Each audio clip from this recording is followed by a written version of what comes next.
Hello, welcome to the Political Vigilante. My name is Graham Elwood. I'm here with Ron Placone. Howdy, howdy, everybody. So we're starting the second leg of the progressive comedy tour. We learned a little bit on the first one, which was cool, and sort of overall what we want the tone of these shows to be, not just on stage, but the whole vibe of the night. Totally. Yeah, I mean, afterwards, we had some candidates that showed up. Mm-hmm. We had some members of different groups that showed up, and that was kind of organic. Like, we didn't necessarily plan it that way. I mean, we sort of were just reaching out as we went and thinking of it as we went. This time, we did reach out to some groups in advance, to some candidates in advance, telling them what this is all about. But on the first leg, even though we were just sort of flying by the seat of our pants, we had a couple candidates got some new volunteers, a couple groups got some new members. So that's really, really cool to see.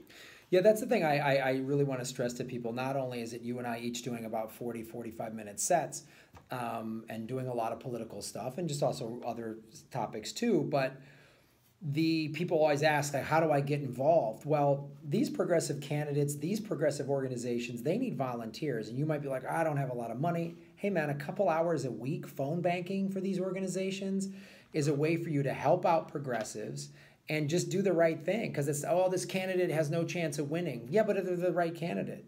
Like, I don't feel bad I voted for Jill Stein. I don't feel like I wasted my vote. I sleep well at night. I feel like I did the right thing, man. So you can do that and learn about some of these candidates and organizations and how to get more involved, because these states are all going to a pretty red, and a lot of you have said, well, I'm a little progressive in this big red state, and I got to deal with, and what can I do?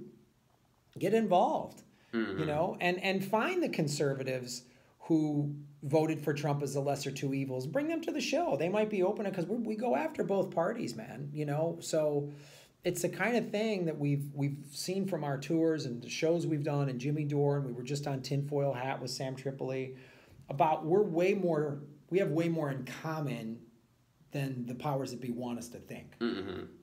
Not only that, but like when you're acting locally, you can kind of break through a lot of these sort of tribal binaries where it's like, well, are you a Republican or a Democrat? You're like, no, I'm a member of your community, and here's what I want to get done here. Mm-hmm. Listen to these ideas, and if you like them, give me a vote and let's see what we can do. Yeah. I mean that's, and again, that goes to kind of the theme we've been talking about, on primary day here, where it's like, it's so important to just mobilize your backyard. And when you do that, bigger things can happen. I'm trying to get municipal internet in Pasadena. I'm working on that. I'm building a task force for that, because I kind of knew, I was like, well, gee, I don't think, I'm not going to be the guy that gets Donald Trump to sign off on a net neutrality bill or gets Congress to be okay with it, nor do I even think that would happen anyway, but I might be able to get a project like this done in my community, and I'm going to do everything in my power to try to make it happen. And that kind of stuff, that kind of local grassroots activism is a domino effect. Mm-hmm. Because then it's like, hey, look what this Ron Placone guy did in little Pasadena. Well, shit, I could do that in my town. I could do that in my little town in Ohio or Tennessee or Nevada or Kentucky or whatever. Like, it's already happened in some of those towns, really, yeah.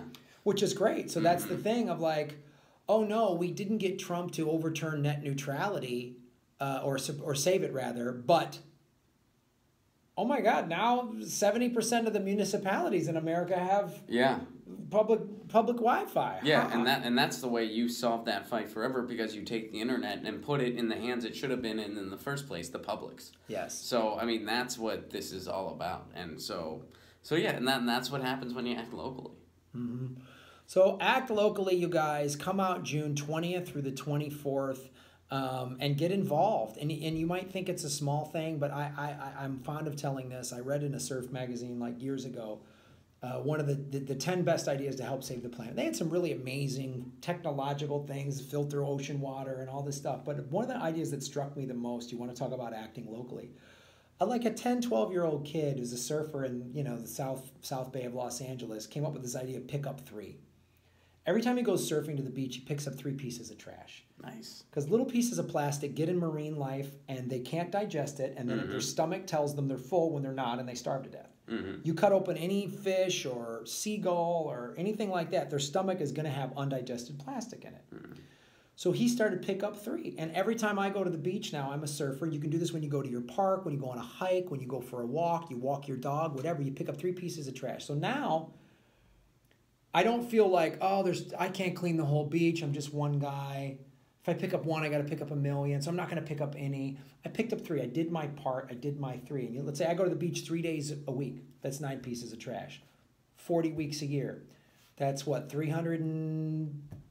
It's a nice amount. That's a nice amount. Yeah, that's a lot. That's a lot. That's a lot of trash that I'm picking up, right? So that means that adds up. And when you start looking at those numbers, then you know what? Your little 2 hours of phone banking for this little progressive candidate or to fight to get municipal broadband, it adds up. Yeah. It adds up. So that's why, like, getting involved, coming to our show, and we're going to make you laugh because activists, we need to laugh because it can get pretty dark.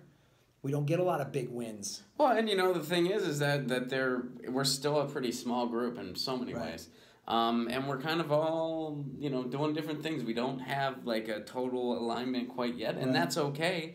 But you know what? We got to find some common ground here and there, and getting together and laughing for an evening, that's a good start, I hope. Yeah, meet people, meet other progressives in your community, and that's what we're forming as a community. We've each formed online communities with our various shows. He does his every morning. I do the super chats every week, and we all come together and discuss ideas. We don't always agree, and that's all right, man. So come out to the shows June 20th through the 24th, and go to ronplacone.com or grahamelwood.com, which is in the show notes below. And thank you for making Gotham great again.